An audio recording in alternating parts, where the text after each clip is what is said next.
हरियाणा के हिसार में mini secretariat पर किसानों ने संयुक्त मोर्चा के आह्वान पर जमकर धरना प्रदर्शन किया। इस दौरान हरियाणा के 40 से भी ज्यादा किसान संगठनों ने प्रदर्शन किया और किसान नेता सूबे सिंह ने कहा कि सरकार ने वादा किया था कि देश के किसानों को एमएसपी मिलेगा, लेकिन इसको कैसे सुनिश्चित किया जाए, इस पर एक कमेटी बनाई जाए, जबकि सरकार ने अभी तक किसी भी कमेटी का गठन नहीं किया। उन्होंने ये भी कहा कि सरकार का वादा था कि आंदोलन के दौरान किसानों पर दर्ज मुकदमे तत्काल वापस लिए जाएंगे, लेकिन सरकार अपने वादों से मुकर रही है।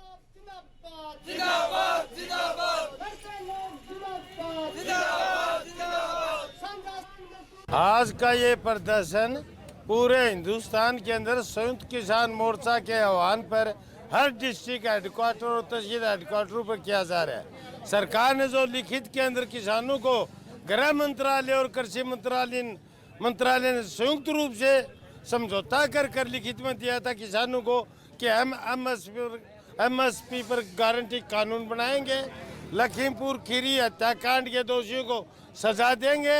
सजा उन्होंने किसानों को दी, दोषियों को छोड़ दिया। हरियाणा के हिसार में आगजनी में 2 बहनों को जिंदा जलाया गया। वहीं हादसे के बाद से लापता पिता छोटूराम का शव 2 दिन बाद राजस्थान के सिद्धमुख ब्रांच नहर में मिला और मौके पर पहुंची पुलिस ने शव को पोस्टमार्टम के लिए भेजा और इस मामले को संज्ञान में लेने के बाद मृतक छोटूराम और दूसरे लोगों के खिलाफ हत्या और अन्य धाराओं के तहत मुकदमा दर्ज किया है। इस मामले के संबंध में बताया जा रहा है कि सबूत खत्म करने के लिए ही दोनों लड़कियों को संदिग्ध परिस्थितियों में जिंदा जलाया गया था।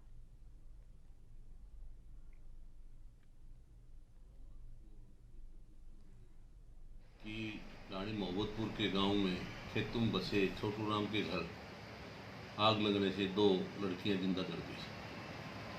उस सूचना पर पुलिस मौके पर गई, हम भी मौके पर गए, घटनास्थल का निरीक्षण किया, सीन ऑफ क्राइम टीम बुलवाई। प्रारंभिक जांच में घरवालों ने बताया शॉर्ट सर्किट से आग लगी हुई है। इस विषय पर हमने बिजली बोर्ड के कर्मचारी जेई को बुलवाया, वहाँ उन्होंने इंस्पेक्शन किया। उन्होंने बताया कि जिस टाइम की घटना बता रहे उस टाइम तो पावर डाउन चल रहा था, लाइट थी नहीं, पावर हाउस से लाइट खत्म गई हुई थी।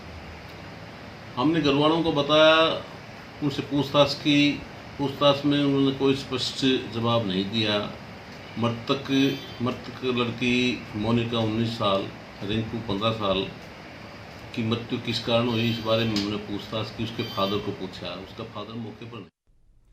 खबर हरियाणा के करनाल से है, जहां बीजेपी एससी मोर्चा के प्रदेश कार्यकारिणी की बैठक हुई, जिसमें 2 राष्ट्रीय अध्यक्ष लाल सिंह आर्य, सांसद सुनीता दुग्गल और पूर्व मंत्री कृष्ण पवार शामिल थे। बैठक में मोर्चा के पदाधिकारियों को बाबा भीमराव अंबेडकर की जयंती के अवसर पर आयोजित होने वाले कार्यक्रमों की रूपरेखा के बारे में जानकारी दी गई। देश में 7 अप्रैल से लेकर 15 अप्रैल तक डॉक्टर भीमराव अंबेडकर की जयंती आयोजित की जाएगी। वहीं बैठक में शामिल हुई भाजपा सांसद सुनीता दुग्गल ने कहा कि पंजाब में पहली बार बीजेपी अपने दम पर चुनाव में उतरी थी। कुछ ही दिन बाद आम आदमी पार्टी के कार्यप्रणाली लोगों के सामने होगी। उन्होंने ये भी कहा कि जिस तरह से दिल्ली के कर्मचारियों को लंबे वक्त से वेतन नहीं मिल रहा है, ऐसे में आम आदमी पार्टी के बारे में जल्द ही लोग जान लेंगे।